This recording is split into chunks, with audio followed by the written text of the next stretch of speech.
today I'll be speaking about cleaning, and I want to simplify this as much as I can for anyone that's not familiar with the clean. So these sort of rules go for the clean and the snatch, but I want to be going through more of the clean today. So clean is that narrow grip. We want it to sit just above that hip crease position when we get to that full extension.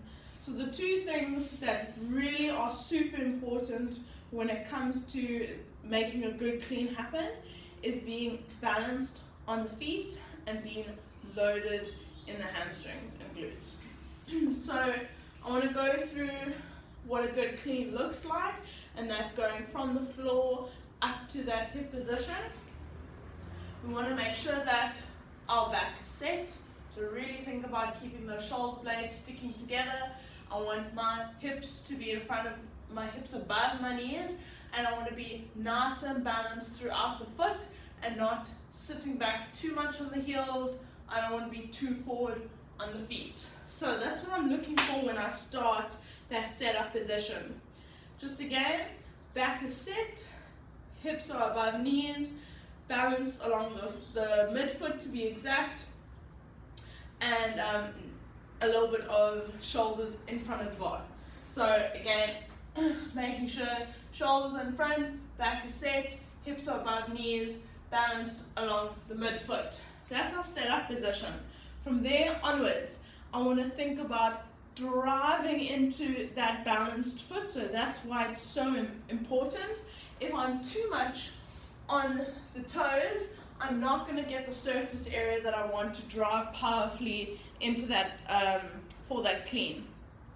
If I'm too much on the heels, the same thing's going to happen. I'm just not going to be as balanced unless I'm on that midfoot and I'm grounded through that whole foot, getting as much surface area as possible. From there onwards, we speak about being loaded in the hamstrings, and that's to get that explosive jump, so to make sure that we're using all the right muscles. If our knees are shooting forward too much, it's just not, again, going to give us that explosive jump. So putting those two together, I want loaded hamstrings and balanced feet, or balanced on the feet. We want to make sure that from that setup position, I'm driving from the foot, I'm keeping over the bar, I'm keeping those hamstrings and glutes loaded. So from here, I want to think about staying over the bar for as long as possible. So from setup position, everything is set, ready, I start driving through the feet. I want to stay over, stay over, stay over, stay over, stay over, stay over. Then of course I want to think about that jump. I'm nice and close to the body.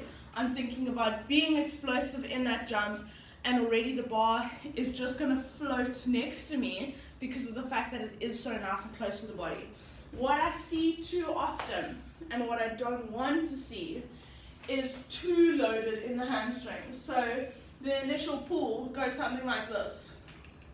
I'm just too much on the posterior chain, I'm too much on the heels, the hamstrings are too loaded, there's going to be no balance.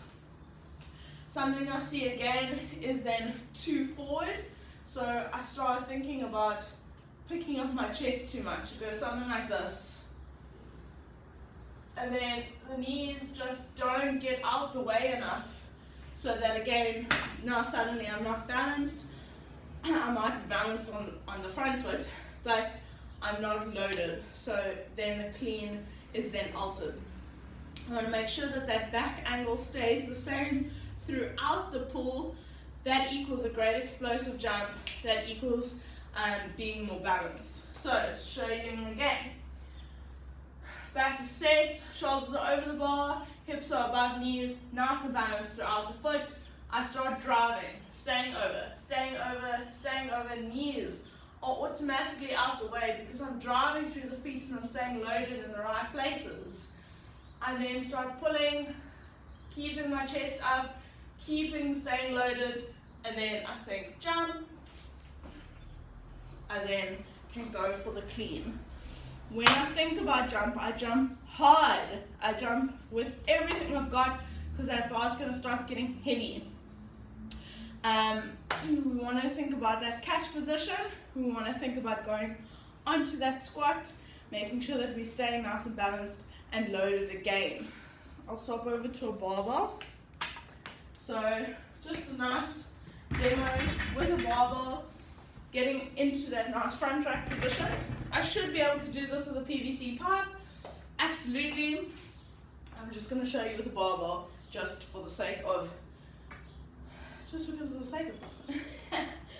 So, setting up, same thing we've just been speaking about, staying over, chest is up, catching in that quarter squat, knees are out, elbows are as high as I can possibly make them. We want to make sure that we're catching in that nice balanced position as well. So, knees aren't shooting forward, my hips aren't closed. I want to think jump into a squat. Whether it be a power, that's my power position, that is my squat position. I'm just catching it higher. Feet don't change, knees don't change, back doesn't suddenly shoot forward. I want to imitate that same position, but just in a higher version. So I always like to think of the squat as numbers. This being level 1, this being level 3, this being level 5, this being level 7. I just want to move throughout those numbers without changing any other mechanic. So making sure shoulders stay over the bar, hips stay higher than knees, stay nice and grounded throughout the feet, back stays set and strong. That's our setup position. From there onwards, I stay in that loaded position.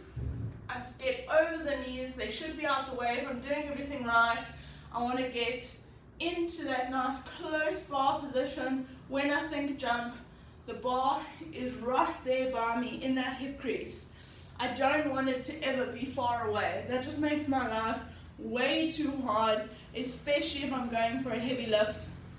I mean, no matter what, you don't want to be practicing one thing with an empty bar and then practicing another thing with a heavy bar. So the exact same rules apply. It obviously is going to tick over as I keep practicing the same great technique over and over again. I hope this makes sense for you guys. Make sure to jump onto my page, join my group, tag me on Instagram when you try something like this. Let me know how it goes. Have an awesome day, guys. Bye.